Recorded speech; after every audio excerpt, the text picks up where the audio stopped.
Price Lord. நான் என்ன பண்ணிகிட்ருக்கேன்னா வேதம் வாசிச்சுட்ருக்கேன்.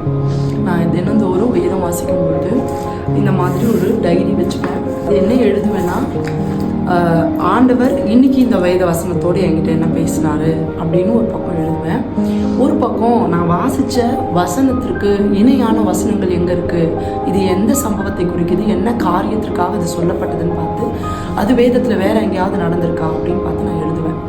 இன்னொரு காரியம், இது மாதிரி எழுதுறதுனால என்ன நடக்குது அப்படின்னா, நம்ம வேதத்தை இன்னும் நல்லா டெப்த்தாக கற்றுக்கொள்ள முடியும்.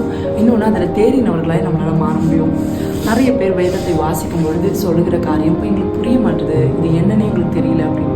ஆனால் நான் உங்களுக்கு ஒரு ஆலோசனையாக ஒரு விஷயம் சொல்கிறேன்.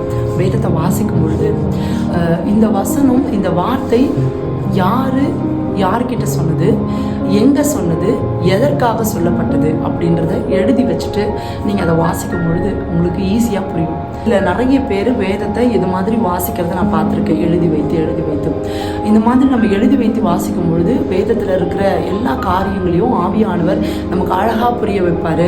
நம்ம புரிந்து கொள்ளாத ஒரு விஷயத்தை செய்யறதை விட புரிந்து கொண்டு செய்கிறது ரொம்ப பிரயோஜனமாக இருக்கும். இப்போது நமக்கு ஒரு விஷயம் ரொம்ப பிடிச்சிருச்சுன்னா அந்த விஷயத்துக்கு எவ்வளோ நேரம் ஸ்பெண்ட் பண்ணாலும் பரவாயில்ல, நான் நேரத்தை செலவழிச்சாவது இதை நான் செஞ்சிருவேன் அப்படின்னு நினைப்போம். அப்போது நம்ம இந்த ஆண்டவர் எழுதி கொடுத்த லெட்டரை ரொம்ப நேசிச்சோன்னா நம்ம என்ன பண்ணுவோம், வேதத்தை எடுத்து ரொம்ப ஆராய்ஞ்சு வாசிப்போம். இதை பிடிச்சாதான் பண்ண முடியும். நிறைய பேருக்கு ஒரு அதிகாரம் வாசிக்கிறதே கஷ்டமாக இருக்குது. நிறைய பேர் ஒரு நாளைக்கு ஒரு புக்கையே முடிச்சிடுறாங்க. அந்த மாதிரிலாம் நேசித்து வாசிக்கிறாங்க. ஆனாலும் நம்ம புரிந்து நேரத்தை எடுத்து ஸ்பெண்ட் பண்ணி வாசிக்கணும். நேரம் இல்லைன்னு சொன்னோன்னா நம்ம போய் சொல்கிறோன்னு அர்த்தம். ஏன்னா உலகத்தில் அதை விட வேதத்தை வாசிக்கிறதுக்கு செலவிடுறதை விட அதிக நேரம் நம்ம வேறு காரியங்களுக்கு செலவழிக்கிறோம். அது நமக்கே தெரியும். அதனால் வேதத்தை இந்த மாதிரி வாசிக்கலாம். எனக்கு வேதத்தில் ரொம்ப பிடிச்ச ஒரு வசனம் இருக்குது. அது வேத புத்தகத்தை பற்றினது. அதை நான் இன்னைக்கு உங்களுக்காக வாசிக்கிறேன். சங்கீத புத்தகம் 19ஆம் அதிகாரம் 7ஆம் வசனம். கர்த்தருடைய வேதம் குறைவற்றதும் ஆத்மாவை உயிர்ப்பிக்கிறதுமாய் இருக்கிறது. கர்த்தருடைய சாட்சி சத்தியமும் பேதையை ஞானியுமாக்குகிறது. இந்த வேத வசனத்தை வாசிச்சிங்கன்னா உங்கள் ஆத்மா உயிர் பெறுது. நீங்கள் ஞானவானா மாறுறீங்க. நீங்கள் புத்திசாலியாக மாறணும்னா தினந்தோறும் வேதத்தை வாசிங்க.